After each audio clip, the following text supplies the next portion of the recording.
Hey guys, this is Saad for the Saad Truth. There's a lot of crazy stuff happening in the world. So oftentimes you feel guilty when you talk about anything other than the suffering that's happening somewhere actually in my backyard. And to some extent, you also have roots there, Jillian. Uh, but we need life goes on.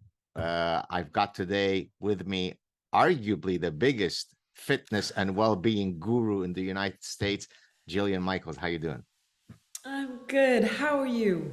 I'm doing well. I want to, for the three or four people who don't know who you are, let me just read. Now, some of these metrics, I don't get envious, but I think you could consider yourself envied. Home workout Oh, DVDs have sold 100 million copies. Is that right? Did I get that number right? 100 million?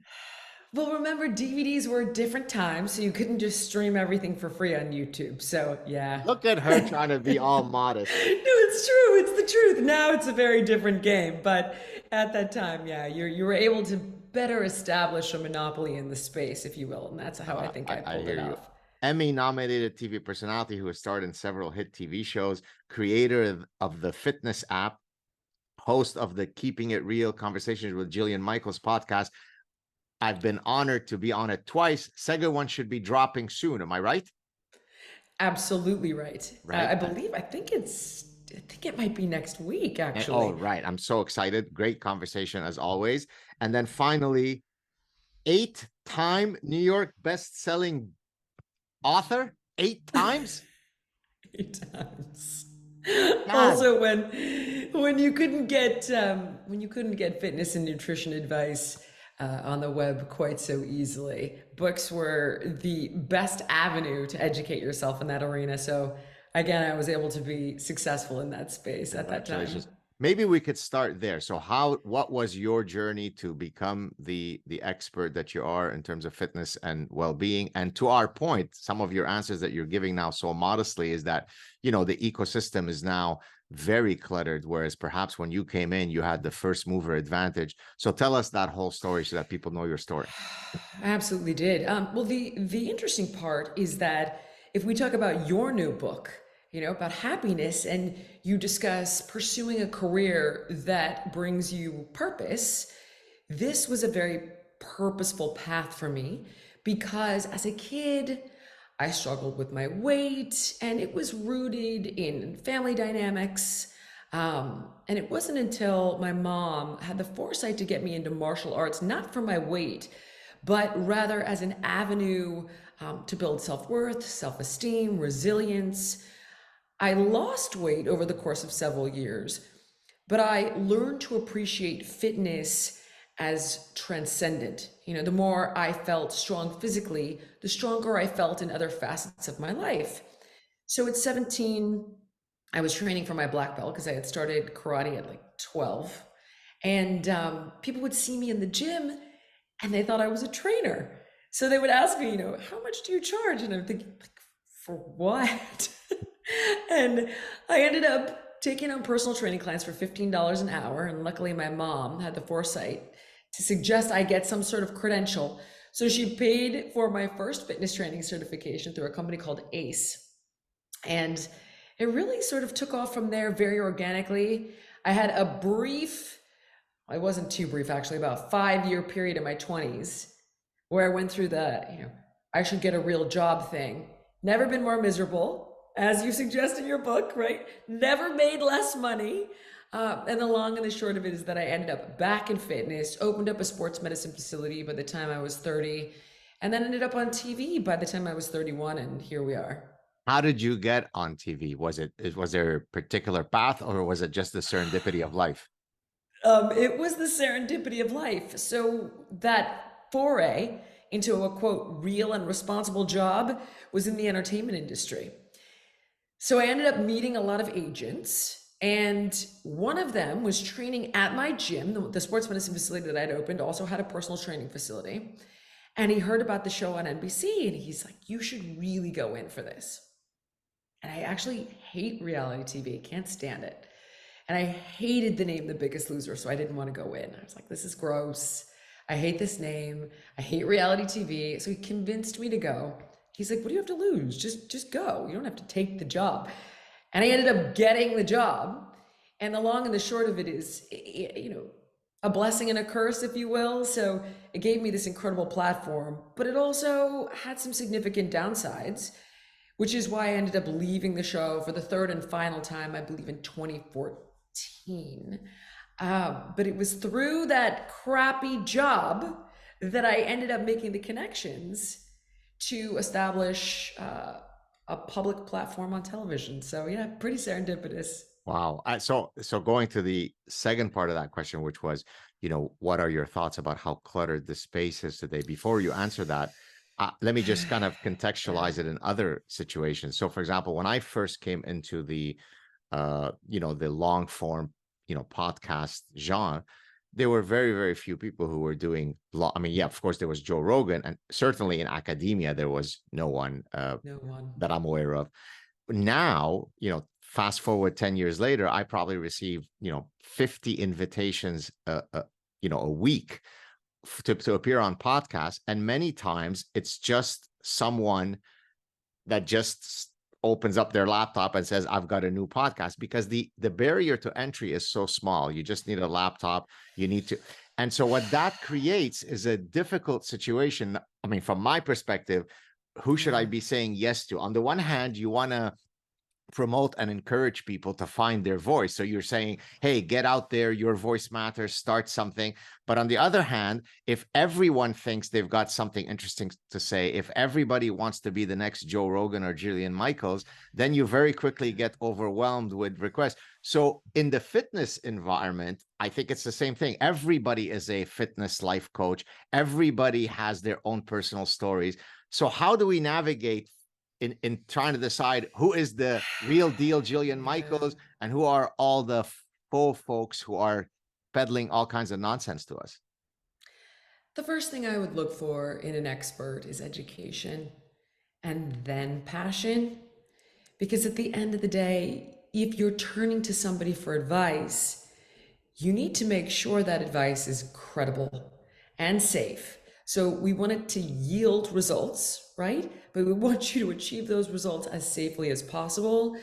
And that's why in my line of work, at this point, I don't even I wouldn't even recommend trainers with a weekend certification, even though that's how I got my start. And all the more to the point is how ignorant I was with a weekend certification 30 years later, how much I've had to learn. And I appreciate the fact that now I think somebody training somebody else should have a degree, period. I would look for a degree in exercise science. I just think, when you're messing with your health in any way, mentally or physically, you need a person who is very well educated. And then beyond that, you want to make sure that they're passionate about what they do so that they're being authentic with their message, because so much of the healthcare system has been corrupted. And we could get into that or not, but it's a huge problem.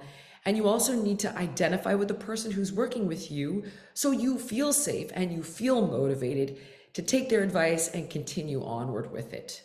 Okay, what about, so I was talking about the clutter of the entrance into the space, but how about Yeah. the clutter of the actual content of the information that we're each exposed to, right? So I can take Yeah. any prescription that you could think of, and I can show you two experts that prescribe the exact opposite. Eggs are good for you, eggs are bad for you. Coffee's good for you, coffee's bad for you. Statins are good for you. You should never take statins. Cholesterol is the curse when it comes to heart disease. Cholesterol has nothing to do with heart disease. And it's not quacks who don't have the degrees. I can bring you absolutely certifiable experts that exactly enunciate the opposing position on anything you could think of. It applies to fitness, it applies to diet, it applies to nutrition. So, how is the average person to navigate through that conundrum? Well, the first thing is, what's their motivation? Because oftentimes, if you follow the money, when you're reading different studies, who funded it and why, right? Are these doctors being paid by big food? Are they being paid by big pharma? Is the trainer on your Instagram recommending a skinny tea because they were paid to do so? Follow the money. Right. And then if it's like, well, everybody just has a unique opinion, that's pretty rare. It really is, because I can answer those questions about coffee and eggs. The truth is generally in the middle. It's a balance. Eggs are pretty darn good for you, actually, unless you are, according to Dr. Agatston, who I believe is one of the greatest cardiologists in the world right now, unless you have a genetic predisposition to hyperabsorb cholesterol, eggs are great for you. And we've pretty much established that. But things like coffee, if you're up to 400 milligrams a day, we know that you're okay, right? We know that that's fine. Organic coffee, because it's the most heavily sprayed crop in the world. It's usually common sense and the truth falls in the middle. But when you're hearing information that is really polarizing or vastly divergent or doesn't ring true in your gut, it's generally motivated by money, whether somebody's trying to kind of make noise by being contrarian, because you see a lot of that too. Oh, you'd only meat. Like, well, that's going to make a lot of noise. And then you find out, oh, you'd only liver. And the guy's on hormones and steroids. It's like common sense will usually guide you to the truth. But if somebody has the credentials, that's why you really need to check their motivation. Like, what are their interests? Are they being corrupted by outside financial influences, if you will? Got you. Okay, what are so I'm going, I think we might have discussed my weight loss journey on your show if I remember correctly. But for those of us, for those folks who may not be familiar, I'm going to share my weight loss journey. And you tell me if, that is pretty much the standard way, there's no magic recipe, or whether there's something that I might have missed that Yeah. could have added to. Can I go ahead and mention what Please it is? do Yeah. it. Hit So I me. basically did, I still do about 15 to 20,000 steps a day, which can come in any variety of ways. It could be just walking with my wife. It could be I'm on the treadmill. It could be on a stationary bike. I'm always tracking my movement in a day. Now, of Yeah. course, as you know, probably better than anyone, that only covers about maybe 10% of your, I mean, you can't outrun, as they say, a bad diet. So the second part is that I try to eat by tracking all my calories, about 15 to 1700 calories a day of largely protein and some, vegetables, and rarely also some fruits, not too much carbs. And just doing that, I ended up from my heaviest weight to my lightest that I've gotten, there was a fluctuation of or drop of 86 pounds over 18 months to 24 months period. Is it nothing but that? Have I struck the magic recipe, or is there something that I'm missing that can actually improve that journey? It's nothing but that. And people will try to tell you that it is, but I promise you it isn't. And I can address any question you have. Well, what about hormones? And what about this brain disease that people are now claiming obesity is? It is a chicken and an egg conversation. Of course, your hormones, your entire endocrine system gets disrupted when we have excess adipose tissue or excess body fat. So, yes, you start to kind of dig yourself into a bit of a hole. And it's slow going on the way out to begin to reverse your biochemistry, right? You might become insulin resistant. You might develop PCOS. A host of things can happen when we become overweight, making it harder to lose weight.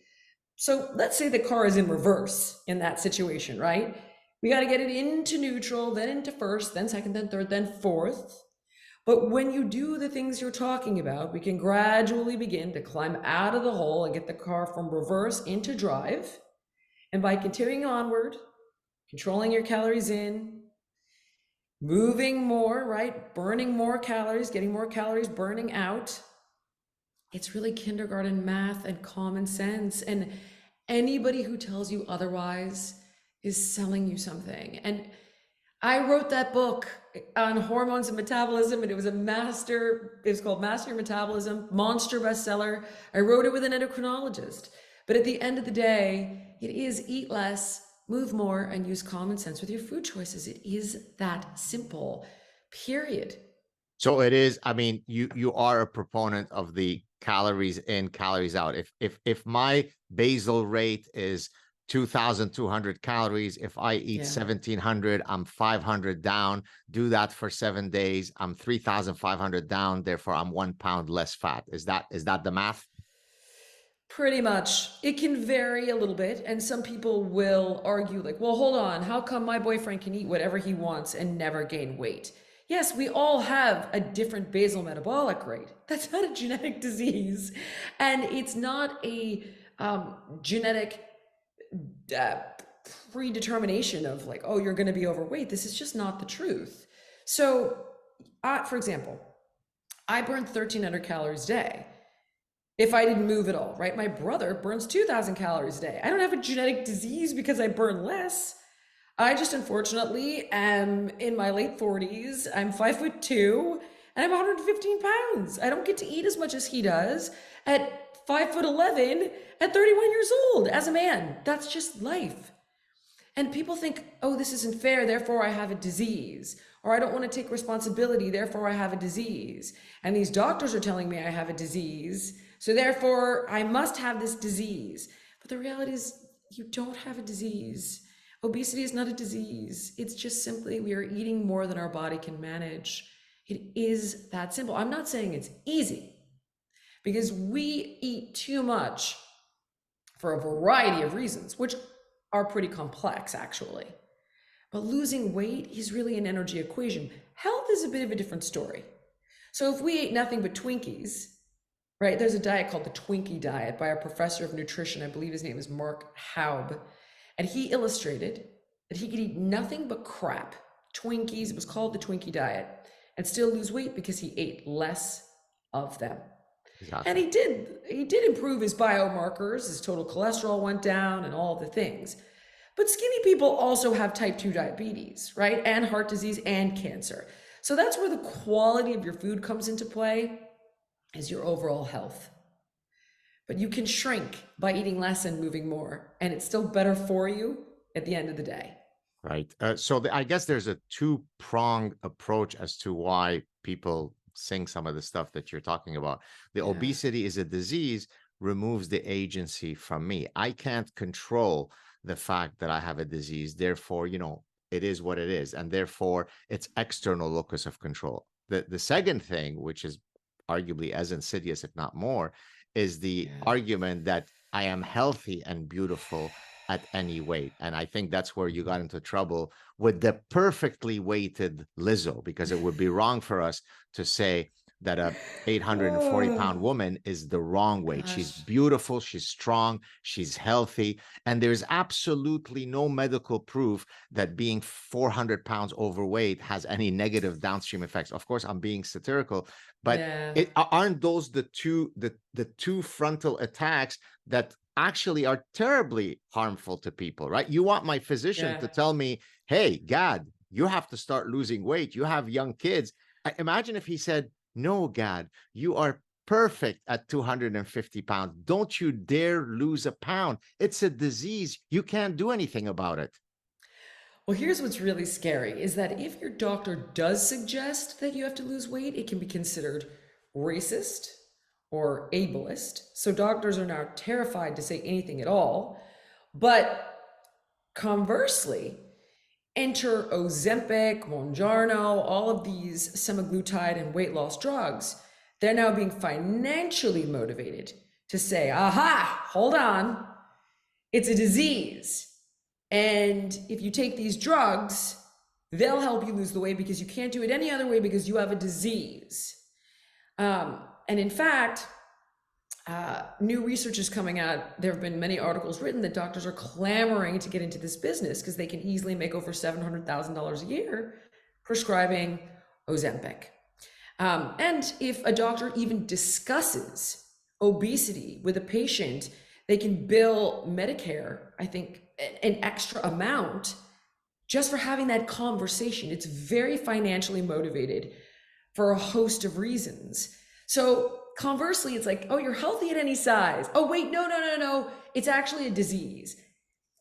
You can't have it both ways, right? But the healthy at any size conversation, I believe, comes from virtue signalers who, go on Ozempic to lose 10 pounds, but you are beautiful at 400 pounds. You go, girl, and buy my product and watch my show. Everybody knows that's bullshit. So that's literally nefarious simply because people want to be liked, so they say it. and the people who are feeling hurt and who have been marginalized because they're overweight, which is very real, um, turn to victimhood because it absolves them, as you said, and or are like, I'm healthy at any size and I was born this way, because that makes them feel better. Instead of somebody giving them the empathy that is required, which is like, listen, I understand this is scary. I understand it's painful. I understand you've been marginalized. But let's put all that aside, because if you really love yourself, right? Then you would work out because you love your body, not because you hate your body. You would want everything great that life has to offer you, which is vastly improved through physical health. So let's get to the bottom of where you're struggling and let's help you improve and take all of the blame game out of it. That's really the conversation that needs to be had, but it doesn't financially benefit anybody. So taking Ozempic or doing Yeah. the bariatric surgery, I think the most famous example of sort of a show that does that is the 600 My My Life life, at yeah. 600 pounds. Uh, at what point, if a client came to see you, and I think we touched on this in on my Mm. most recent appearance on your show, where I was talking about locus of control, where I don't want to take a pill because then I feel like I've lost, rather than me making the lifestyle decisions to address the issue. At what point would you go to someone, notwithstanding that, yes, you should improve your diet, yes, you should exercise more? I think for you, taking that pill is a good idea, or getting that surgery makes sense? Or would you never say that there's always only lifestyle interventions that will get you to the promised land? I've had a host of these conversations with doctors that I greatly respect and trust. I had this conversation with Dr. Peter Attia, Dr. William Lee, and Dr. Casey Means, because I trust all three of them implicitly and I don't believe they're compromised in any way, shape, or form. And I'll speak specifically on my conversation with Dr. Lee at the moment. And his answer is as follows. He said that we should look at this as honestly a life or death intervention only with regard to the drugs in particular, because the consequences and the side effects are extremely severe, largely unknown in the long term. It's like, oh, well, you only a small percentage get thyroid cancer, only a small percentage get stomach paralysis, only a small percentage get pancreatitis. Only is you guys fucking kidding? You got to be on these drugs forever. There's no getting off of them. It's a lifetime patient. And we know from all the meta-analysis, all the studies, that if people get off, they gain it all back and then some. That's already been shown. So you got to be on for the rest of your life. The side effects are pretty scary and extreme, and we don't even know what it looks like being on it for 10 years. They're now prescribing it for children 12 and up, which is just flat out terrifying. This is Ozempic you're talking So, about? Okay. and other weight loss drugs, and Right. even surgery, by the way. Right. So they're going after our kids, which could not be scarier. And in Dr. Lee's opinion, he was saying to me, listen, Jill, if we had somebody that was on the verge of death and we needed to run an immediate intervention while hitting them, on a myriad of fronts, psychologically, physically, like working on the problem where you need to be working on it, right? Like what's driving them to eat. Because you got to get to the bottom of what the problem is. He's like, but if we needed to create an immediate intervention, then that's where I would recommend it, and that's only when I would recommend it. And because I don't deal in opinions, I only deal in data. I'm not an idiot. I defer to him. I trust him completely, and I believe that to be the best way forward with Gotcha. those drugs. What about so on the show, the 600-pound show, Mm. the physician often will say, you need to go into psychotherapy to understand the emotional pain. And I'm often quizzical when I see that, because while Really? and I want you to correct me if I'm wrong.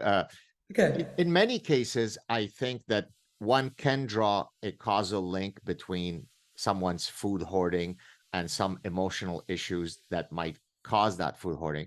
But I also think that food is a very pleasurable thing, right? So Yes. it could well be that my lack, and again, I'm not trying to play the blame game, but No, do it. right, Hit it all. right. So if I eat it's a very direct pathway to the pleasure center of my brain. And so there is no other way to become 600 pounds than through an incredible orgiastic set of decisions every single day that are causing me to say, I don't care about self control. Another extra piece of chicken wing or extra pizza is just going to feel good. And I don't think that each of those micro decisions was linked to something that happened in my childhood. I went through a very difficult childhood in the Lebanese Civil War, yet I don't blame my weight gain once I stopped being a soccer player to that tragic childhood. I could easily say, well, that's what caused it. I faced such difficulties. It was so traumatic that that's why it happened. So, what are your thoughts on the link between emotional trauma and overeating? Well, first, let me say that this is something that is multifactorial. And on Keeping It Real, I've interviewed addiction specialists and neuroscientists, psychiatrists, psychoanalysts, and each one has a different way in, and I think they're all correct. So if you were to talk to Dr. Anna Lemke from Stanford, Oh, who's yes. I just bought her book. Hold on, hold on, hold on. Stay with me. Wait a second. is it Dopamine Nation, or Wait a is that the one minute. you? Yep, I just bought it. exactly. She's gonna tell you, like, listen, we could talk about your mother all day long, but until we fix your brain chemistry, we're not gonna get anywhere, right? You could talk to a neuroscientist who's gonna say, oh, you've turned to these behaviors and now your brain is wired this way. And the reality is that we are under siege. We're being chemically addicted to processed garbage food, and Big Food is hiring neuroscientists to addict us to this food. There is no question.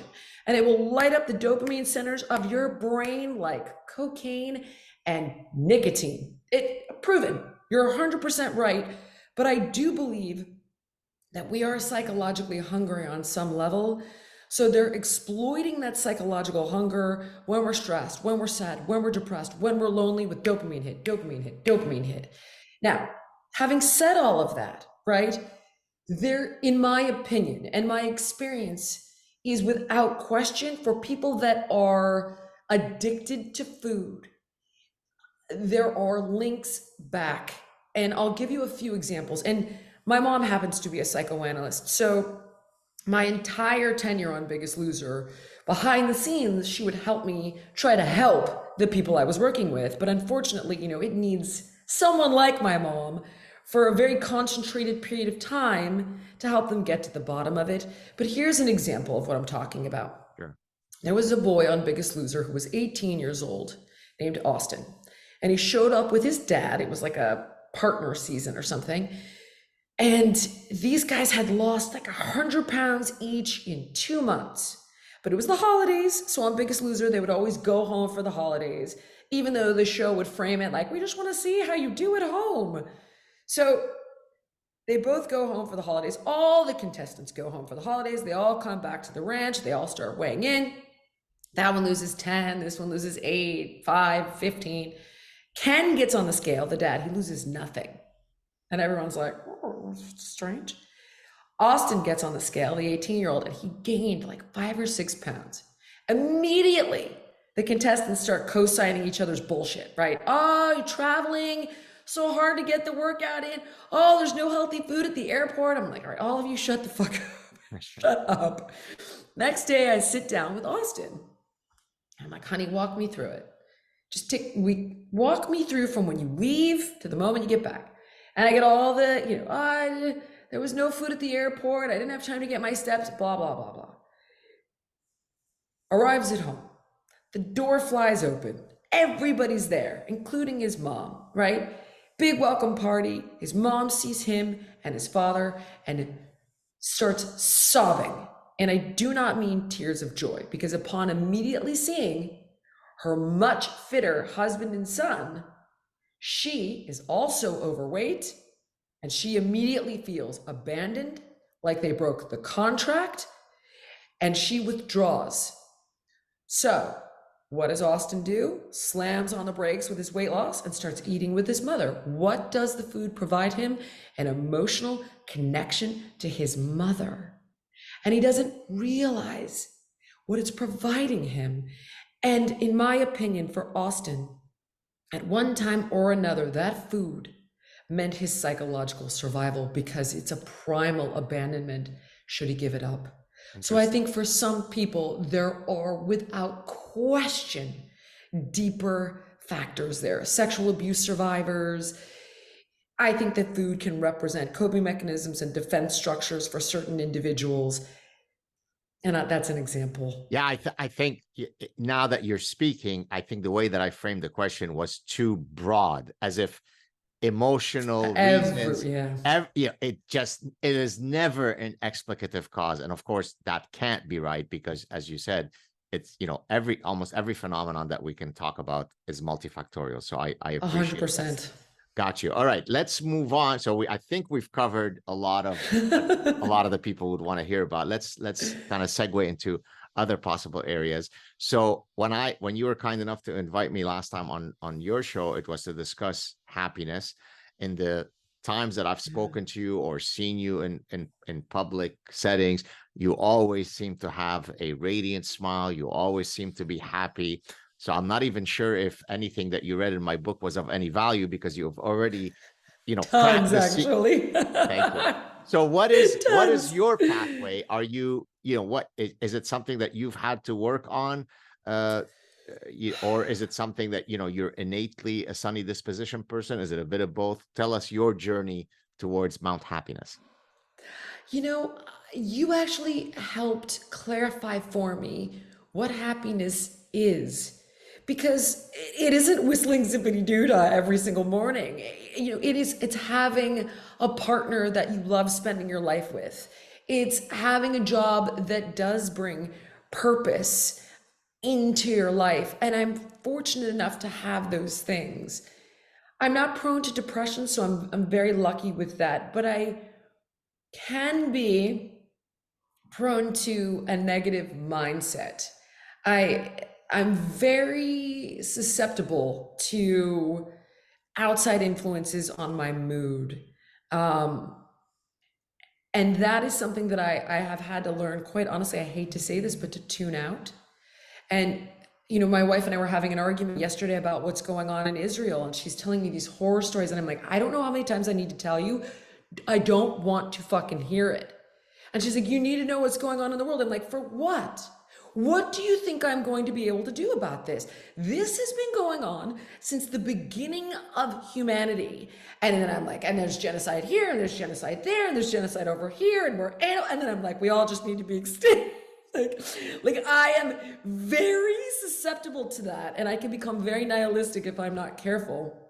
So some of it I quite honestly have to tune out and live in the world that you talk about in the book of like my personal relationships, my work, finding meaning, finding time to play, smelling the flowers. But it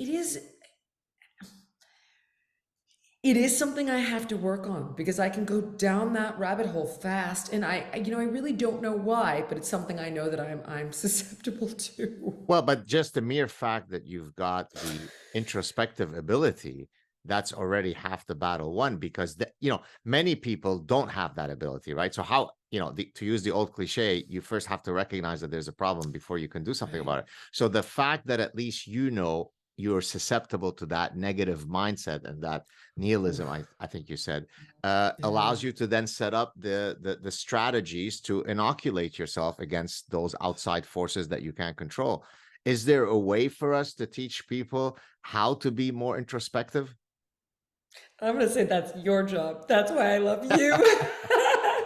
I'm gonna be quoting you and your book on that because I am the farthest thing from an expert. I honestly think that my answer would be the true layman's, which is if something upsets you, it's okay. It's an Easter egg hunt for me. And here's what I mean by that. Do you remember? I don't know if, no, because you're Jewish, but I still had Easter egg hunts. My parents didn't subscribe me to any kind of religion. I got all the holidays, so I'm grateful to them for that. So my mom would hide eggs all over the house. And of course, as a fat kid, I would run around the house and be so excited. But you get closer to a hidden egg and you'd be warmer, right? The farther away you would get from it, the colder you would be. I try to play this game in my relationships of, does this friendship make me feel better? Like, am I warmer? Okay, yeah, this friendship makes me feel good. Let me cultivate that relationship. Does it make me feel bad? This probably isn't a friendship for me. And I don't mean hard work, right? Does it make you feel bad about yourself? Are they making you feel left out? Are they marginalizing you? Are they passive aggressive with you? Is the dynamic unhealthy for you? Is it, same thing with your work, same thing with your hobbies. If there's something you love to do more of it. If you find that it's bringing you peace. So I try to take this inventory all the time. The news upsets the hell out of me. So I just I don't care. Call me ignorant. I don't want to know. I will never unravel whether we should be funding Ukraine or not. I have no fucking idea, and I have no control over it anyway. I can't. I can't. So I just don't, right? But the stuff that makes me happy, like cat videos on Instagram, like perfect. You can watch the news. I'm gonna watch a cat video on Instagram because that makes me laugh. That's how I kind of do it, is by taking this emotional inventory with my relationships and my activities. And if something makes me feel good in a way I know is obviously healthy, I do more of it. If it makes me feel bad, I take space from it. I think so. Your answer demonstrated, so to use the fancy language, epistemic humility, right? Because what you said, hey, you just asked me a question. I'm not sure that I've got the answer to it, and I don't have the expertise to it. Guess what? Answering that way builds trust because it's authentic, right? So I think one of the secrets to why you resonate with so many people is because when they listen to you, they don't see a peddler of potential bullshit. Because, right, by the way, that's, if I can speak about myself, I think that's something that Please. I also am able to do, which is if you ask me Yeah. a question about something that I truly feel confident about, I will answer you with all of the swagger that comes with me knowing that I know what I'm talking about. But on the other hand, there's a million things that you could ask me about that I absolutely know probably less than nothing about. Therefore, I never try to wing it, because Same. if I tried to wing it and you catch me, we both have pretty big, large audiences where people are attuned to every one of your syllables. And it takes a nanosecond of miscalibration on your part to lose all of the capital of trust that people have built for you, right? And therefore, always be truthful. If you know, speak with authority. If you don't know, bow your head and say, you know what, you got me on this one. It's above my pay grade. And then people will flock to you because they see you as a truth peddler. I certainly hope so. I think it comes from fear because you and I are in a position where we have huge targets on our backs. And I have learned, quite honestly, after I read Parasitic Mind and had that dialogue with you, that when I am an expert in something, I can plant my feet firmly and shout from the mountaintop because I'm so damn confident. And I fact check everything. I have experts with PhDs and MDs, double board certified. I go to the well, give me all the knowledge I need, let me form an opinion based on that, and then I can expand on my opinion with confidence. But when I do not have that expertise, I'm like, I don't need to take the bullets for this. I don't know what I'm talking about. It becomes, but that really was clarified for me after you and I had that first conversation when I had read Parasitic Mind. I was like, okay, great. Here I can be supremely confident. Here I need to take a back seat. Beautiful. Oh, what a beautiful answer. Okay, let's talk. So towards the end of my happiness book, I have a whole chapter on regret. And there I talk about the Yeah. difference between regret due to actions versus regret due to inactions. By the way, that taxonomy is not mine. It's actually one of my former professors in my PhD program. His name is Thomas Gilovich, who really pioneered that distinction. Now, it turns out, Jill, that over the long run, most people's looming regret is one due to inaction. So just to explain in a concrete sense to our listeners, uh, regret due to action would be, I regret that I cheated on my wife and that led to Mm. the dissolution of my marriage. So I did something and now I regret it. Regret due to inaction is, I regret that I never pursued my interest in art and I never became an artist. I became a pediatrician because my dad is a pediatrician and I really hate medicine. And I regret that I didn't live an authentic life, the one that tickles my fancy. And people's greatest regrets tend to be over the long run for things that they didn't do, the path that they Yeah. didn't take. So if I were to ask you, you're still a young woman, you still have many years ahead of you, knock on wood. If I were to ask you today, what's your most looming regret or regrets, what would you answer? I am a woman of action. In my younger years, almost impulsively. So there are very few things that I have not done. I've dealt with the mistakes of doing them wrong. Um, and the biggest one of those changed the course of my career. And I'm a big supplement person. I advocate for supplements all day long. Personally, I take them. You don't have to. I like them a lot. They give me that little edge, right? If we were to go for a hack with regard to health or weight loss, they provide it. And I've always experimented with different supplements and nutrients to improve my performance, to enhance my metabolism. So I'd written a book called Making the Cut, and I talked about the good, the bad, and the ugly of weight loss supplements, right? Or pills that people were taking. Book was a huge bestseller, and I decided I wanted to come up with my own fat burner. And it was all organic. It was like it had beets and green tea and coffee and the whole everything was clean. Nevertheless, it ended up doing really well, and we got hit with a fake class action lawsuit that said I was killing people and I had sold out. And of course, it was all dismissed. The class action, the person at the head of the class never even bought the products, but no one prints that it's all dismissed. And everybody just goes, oh my God, the woman that I trusted was a fraud. She sold out. She did this, she did that. She said pills, and it was a shit show. And I wish that I had stopped and thought, what could go wrong? What could go wrong here? It was the biggest mistake of my entire fucking career. That and bad legal advice. And that comes from two things. One, impulsivity, not thinking things through. And two, with bad legal advice, I feel that people can become intimidated by things they don't understand, whether it's their healthcare, their legal advice, or their finances. So they opt out of the conversation and hand it off to somebody else, and that is devastating. I've dealt with many catastrophes outside of healthcare because of my attitude there, and I regret that and have subsequently changed. Um, if I was to have a inaction regret, it hasn't occurred yet, but I fight it like crazy. And that's getting to the end of my life and thinking like, should I have gone to one more soccer game? You know what I mean? Like with the kids, or one more spring sing, and I make it to like, I don't know, a third of them because there's so many of them.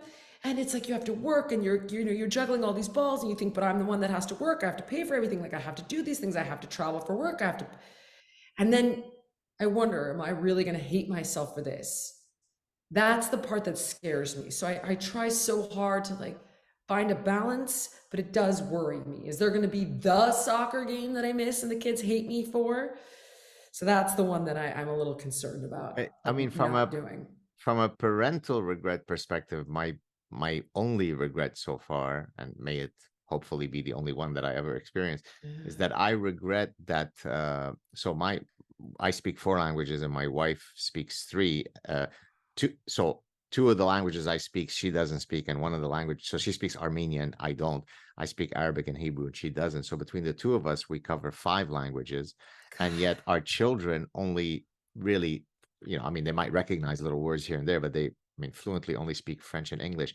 And I really regret that because I feel that the amount of, I mean, I don't think the right word would be gravitas, but the amount of power that being able to speak many languages affords you is simply extraordinary. So, Yeah. so for example, talking about the what's happening in the Middle East now, the fact that I am an Arabic speaker, that Arabic is my mother tongue, allows me to right away bond with people that otherwise might have been difficult to bond with because we come from different, religions and different probably political persuasions, but simply having in that Venn diagram the intersection of our linguistic heritage removes a lot of the barriers. And so, I'm able to, go on an Arabic show, and suddenly there are millions of people that would have otherwise never heard of my story in Lebanon that have heard it because I speak, fluent Arabic. So that would probably be my regret. Is this, I mean, I guess you can't have such a regret in the United States because, not to be stereotypical, most people barely speak one language properly. You say that, but I just had this conversation with a friend of mine who's Chinese. And I met her little 6-year-old the other day, and I was like, "Does she speak Chinese? Does she speak Mandarin?" She's like, "No." And my friend is from China, and I was like, "Dude, so many of my adult friends whose parents were from Italy or Puerto Rico or Venezuela, they don't speak Spanish or Italian. And my father, whose parents came over from Lebanon and Syria, he doesn't speak Arabic at all.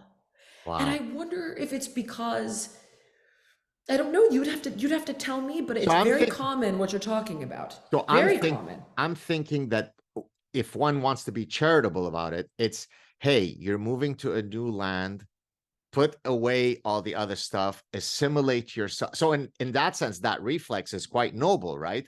Right. Put away your religious heritage, put away, but you could still fully assimilate in the new experiment into your new host country without losing the really rich elements of your history, right? I mean, I love falafel and hummus. That doesn't mean that I'm not fully Canadian, right? So I can take the beautiful parts of my heritage, but the bad parts, right? If your heritage says that women should be subjugated, or this is what should be done to members of the LGBTQ community, please keep those values at the door when you come in. But your spices, Right. your language, your hummus, bring that in. It's going to make us a richer society, right? 100%. I mean, that's what we celebrated about America, in my opinion, is that we were supposed to be this incredible melting pot. And now, unfortunately, I believe that we're becoming more and more segregated, um, which is just, I don't know. Again, a rabbit hole I can go down and get pretty depressed about. But I think that was the whole idea, is that it was this beautiful blending of cultures that was kind of supposed to be the point. That was what was so exciting about America Let and let's freedom. But let's yeah, let's stay positive so that we don't go down a negative. And let's no, talk keep me about there. Keep me culture. there. You ready where I'm going? It's Hit the me. N word, Namibia. That's where we're going next, Jillian Ah, Michaels. okay. Now, Perfect. so now here, before, let me set up the question. Uh, you recently got married. I think your honeymoon was in Namibia, Yes, and yeah. and it turns out that that's a big, bridge between the two of us. In that, unbeknownst to me that you had been to Namibia, I only found this out when, doing my homework about your recent past. Uh, I've been wanting to go to Namibia because I think we talked about this offline when I appeared on your show last time.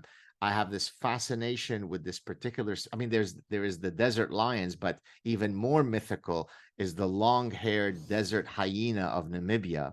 And I'm a huge animal lover, and so I've always Me had this kind of too. mythological fantasy of going and seeing the ghosts of the Namibian desert in person. And so I've got a sabbatical coming up in January, and I'm hoping to organize a trip. So tell us everything that we need to know about the magic of Namibia. Take it away.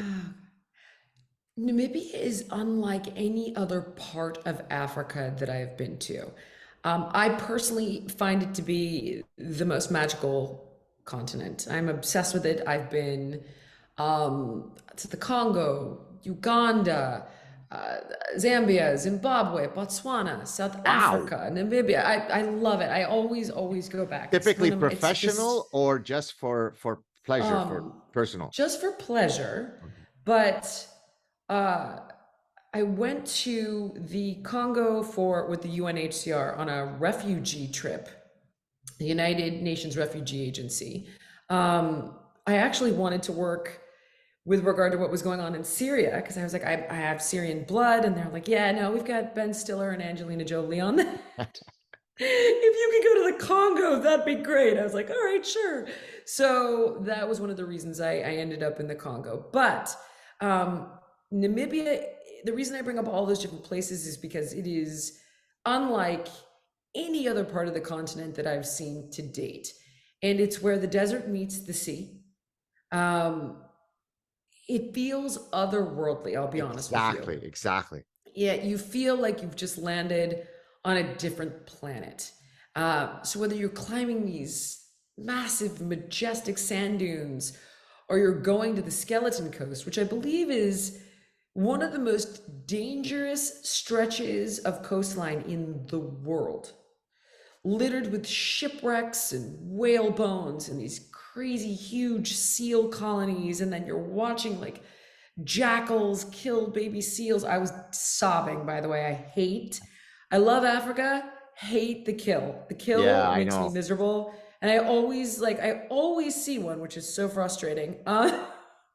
So um, that, and the sand is purple, and you can go from riding ATVs in the dunes to, you do not go on the water, but you could take like a helicopter ride along the coast. It is so diverse and so incredible, and such an interesting intersection of wildlife and landscapes that I can't recommend it strongly enough. And you'll still see the lions and the elephants and the black rhino. They're there without question. Less in lesser numbers, as you might find obviously in like the Okavango Delta. Right. But it is truly magical and unique without question. Wow, how were the people? I mean, are they set up for tourists? Is there a, or is Very it much so. Very much so. So they were a German, colonized by the Germans. So, for better or worse, everything is very organized. Not to make a sweeping generalization, but the truth is, everything is kind of very organized, very safe. The people are lovely. They coexist very well. And, you could go to obviously different countries in Africa, and things are not so stable. South Africa is not very safe right now. But here, at least when I was there last summer, they're all coexisting very well. And you could not feel more safe. The people are lovely, but I have found everywhere in Africa the people to be lovely, which is one of the things I love about Africa. Namibia is no different. Um, so I'll say that. I find, oh, they're right on the border of Angola, which is really cool. Because if you go up to the border along the river, and you can see the huge crocodiles, it's nice? it's pretty it's pretty magical. I think Africa in general, though, really falls under that umbrella because the creatures are just incredible. The landscapes are dramatic. The people are lovely. The history is devastating, but they somehow managed to contend with it. And it's, I guess if we were to look at other parts of the world, it would be equally as rife with conflict. Right. But in most places, they manage it pretty well, and they inspire me because I'm thinking, my God, if you went through this, right? Clearly, I can survive X, Y, or Z. Right. So I just find it to be inspirational and awe-inspiring in every way. And Namibia is by far the most unique place I have been to in Right. Africa. Well, I mean, so two quick points. Number one, in the United States, I visited quite a bit of the United States, and New Mexico is rightly titled Land of Enchantment because when you visit some of the landscapes in New Mexico, it Yeah. does feel otherworldly. And while I've never been to Namibia, many of the images, that's what draws me, it exactly speak to what you described in the opening of your response to my question, which is it feels like you've landed on another Yeah. dimension, and I'm so attracted to this. Second point, so I have, and you may or may not remember this, in the first chapter of the Parasitic Mind, I talk about my, I think, adaptive phobia of mosquitoes. And I say adaptive because no animal, no crocodile or no lion or no polar bear has killed remotely as many people. I mean, in the order of thousands of magnitudes greater, Yeah. the mosquito. And so oftentimes when I'm thinking about visiting a place, it's based on the mosquito density. And you'll correct me if I'm wrong. I think one of the things that draws me to Namibia is that because it is a desert, because it's very dry, you know, the mosquito index in Namibia is going to be much more in my favor than in some other places in Africa where, given my phobia, I better never Yeah. set foot in. Does that make sense? It makes 100% sense. I don't think I got one bite in There you Namibia. go. Although, to be honest, depending on where you are in Africa, um, or what time you Yeah. go, makes a huge difference. Yeah. In Miami, I carry 20 bites on my body at all times. Yeah. And my mother's in Los Angeles and she's like, the mosquitoes here have den fever. I'm like, do you mean den? I never, what's den fever? Dengue fever? No, den fever. I'm getting pictures of welts. These suckers are omnipresent and torture little mini torture devices. So I totally agree with you, but I would venture to say in Namibia you're safer than Los Angeles and Miami. There you go. Go and have a blast. Oh, that's fantastic. All right. Last question, although of course I could keep you another 5 hours chatting. What are some current projects that you're working on? Next book, next app, next television series that's making you wake up in the morning and rub your hands in anticipation. If you're willing to share with us, take it away. Of course. I listen, I can't promise that any of them will end up coming to fruition because it's harder and harder these days to kind of bring something all the way through the bases to home plate. But there is a TV show that we're developing, and it is about tackling obesity on that myriad of fronts that you and I discussed, right? And not just getting weight off of people, because the irony is that it isn't really a weight loss show. It's about fixing the biochemical addiction, the behaviors, and the neuroscience that goes behind kind of brainwashing people into different attitudes, uh, dealing with it with regard to fitness and nutrition. So just this very 360 comprehensive approach. And I say we because I have a business partner and we run a company together. We continue to form strategic partnerships, whether it's affordable wearables, a line of fitness equipment, relationships at Walmart or QVC to get fitness clothes, etc. Basically, accessible, affordable options to the things that people need to, or don't need, but can help facilitate them staying fit. So, partnerships along those lines, investing in different companies that I think are doing better for you versions of our favorite stuff. So, whether it's an organic coffee company or a water company or a supplement company or a spin gym, I will invest in those companies and try to help grow those brands. I try to put my money where I would like to see things expand in my field. You know, don't invest in companies in the stock market that sell drugs to people and tobacco, and they'll Philip Morris stock in my portfolio. So instead, I try to invest in the things I believe in that will do better for other people. And let's see, I mean, honestly, I don't think books work in my area anymore because people are very caught up in blogs and vlogs and it's all free. So I've been focused more on writing op-eds in Mhm. my area of expertise. So whether it's on Ozempic or obesity being branded as a medical disease of the brain, or the way that our healthcare system has been corrupted by big pharma, those are the messages that I'm trying to expose people to, because I just think if we can unplug people from the matrix one by one and show them that they are empowered to take control, that's really all we have, right? We're never going to take down big pharma. We're never going to change people lobbying our politicians, and we're not going to change the system. That's never going to happen. Never. The David and Goliath thing, David dies here. Not going to happen. But if David can wake up one person at a time, that's what I'm endeavoring to do through all of these different avenues. Well, continued success. I hope I often make it to Southern California. And so hopefully next time that I'm there, we can hang out. Maybe we can I go would for a love it. run and make me look like a buffoon while we run on the beach. Because while I'm in pretty good shape, I'd be going against the Lionel Messi of fitness. So please be gentle on me if we do train Anytime. together. Uh, I would love it. Continued success. Best of luck in your future. And I look forward to having this up and also my appearance on your show up, which I'll be happy to share on my social media. Thank you so much, Jillian. Stay on the line so we can say goodbye offline. What a delight to talk to you. Absolutely. Thank you so much. Cheers.